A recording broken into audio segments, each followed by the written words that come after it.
Happy September. Um, this month we have a new topic. We're going to be talking about the bare minimum to optimize health in your female clients' bodies.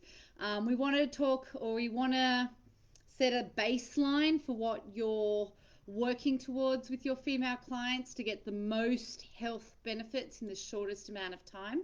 And these tips will be able to be done in very short sessions. So I'm sort of working on the premise that you're going to see someone for two 30-minute sessions a week. If you have more time, great. Could even be chipped away and done in two 20-minute sessions a week. But this is the barest minimalist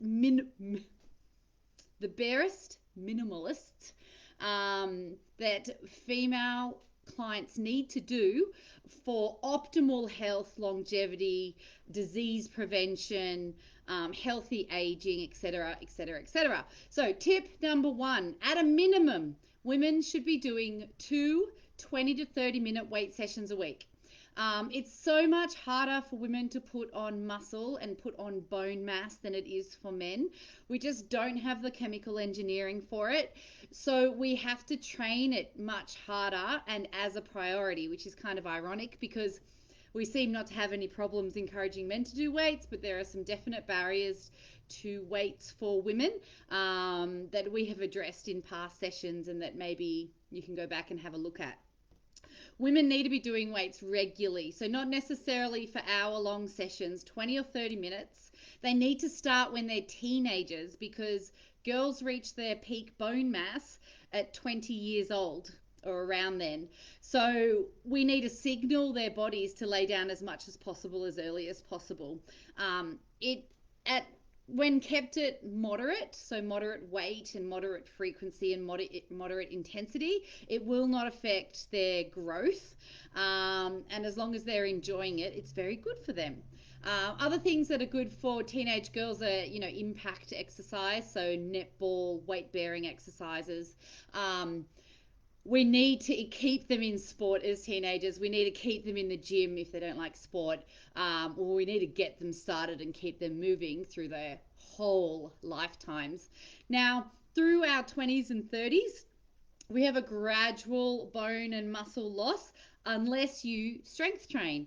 As little as 20 to 30 minutes twice a week will be enough to mitigate or even improve your bone mineral density and muscle mass.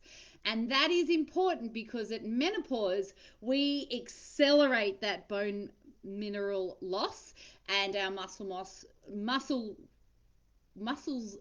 mass will reduce as well as a result. They're intricately connected, okay? And ultimately what that leads to when we're 80 years old is frailty.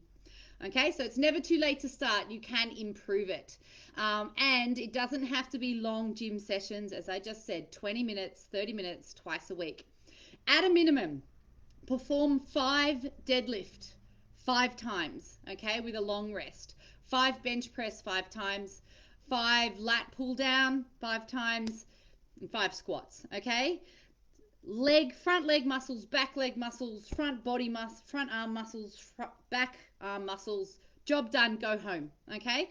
So when I'm in the gym, I'll go legs, chest, legs, back. Okay. Do extra legs because they're big muscles, lots of bang for buck. Then I'll have a long rest. I'll have a stretch, a little meditation. I'll do some work, I'll get on my computer, and then I'll go again. And it takes me about an hour and a half to do about 10 minutes of weights. But that is the bare minimum, okay? That is all you have to do. It's not too difficult. I've also got in my little home gym here, excuse the mess, I shoved it out of the way. Oh, can you see? There. I've got 15 kilo tubs of, well, they used to be chemicals, they're now full of water. And I lift those in a variety of ways. Just like when I've been sitting for half hour, an hour, I'll get up and move. So it doesn't have to be a lot. It just has to be consistent. 5 times 5, I believe, is the best bang for buck. And I have a ton of references when I publish this as an article that you can look up or direct message me and I'll send them to you. But what you've got to understand is this, 2 20, 30-minute sessions a week does more than just bone density and muscle mass. It can reduce your risk of heart attack or even developing heart disease in the first place. It can help manage your weight, metabolism, and body composition, which usually gets worse as we age, but weight training can change that.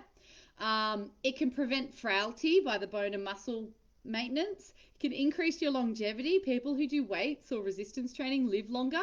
Can balance your blood sugar and is in fact really important if you have diabetes or PCOS. And it can help with depression and resilience and other mental health issues as well. Okay, massive, massive health benefits for such a small sort of export, not input, of time. On a side note, if you're going to do weights with female clients, make sure you're pelvic floor literate. Okay, make sure you understand that muscle group. And then to be clear, I'm not saying all women must train exactly like this. What I am saying, it's the least they need to do for optimal health. If you have a better way of resistance training, I'm thinking of the functional training and the anatomy trains and the fascia training, calisthenics, gymnastics. All of them are great, okay, especially if they're specific to the human in front of you. But if she's not doing any weight training, this is the least. This is just enough, okay, just enough to get the best health benefits with the least amount of effort. All right, any questions? Feel free to message me. I'll see you next week.